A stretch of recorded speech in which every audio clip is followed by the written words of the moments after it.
భద్రాద్రి కొత్తగూడెం జిల్లా కొమరారంలో CPI ML ప్రజాపంద ఆధ్వర్యంలో రైతులు నిరసన చేపట్టారు. మొక్కజొన్న కొనుగోలు కేంద్రం ఏర్పాటు చేసేలా స్థానిక ఎమ్మెల్యే అధికారులు స్పందించాలంటూ రోడ్డు మీద బైఠాయించారు. జిల్లా అధికారులకు పలుమార్లు విన్నవించిన కొనుగోలు కేంద్రం ఏర్పాటు చేయలేదని వాపోయారు. పరిస్థితుల ప్రభావంతో ప్రభుత్వం ప్రకటించిన మద్దతు ధర కంటే తక్కువ రేటుకే దళారులకు అమ్ముకోవాల్సిన దుస్థితి నెలకొందని రైతులు ఆవేదన వ్యక్తం చేశారు. ఇవన్నీ కూడా మేము పేపర్ ద్వారా మీకందరికి తెలియపరిచినాం.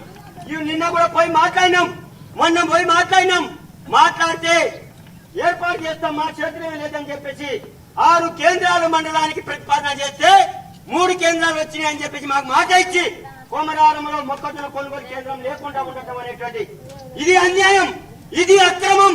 ప్రజల్ని రైతుల్ని మోసం చేసే విధానం, ఈ రైతుల పట్ల పోరాటం ఎంతకైతే అంతకు ఉందామని చెప్పేసి గత్యంతరం లేని అధికారులు కూడా స్పందించలేని పరిస్థితులు మాకు ఇప్పుడు ఉన్నటువంటి వచ్చినటువంటి సారు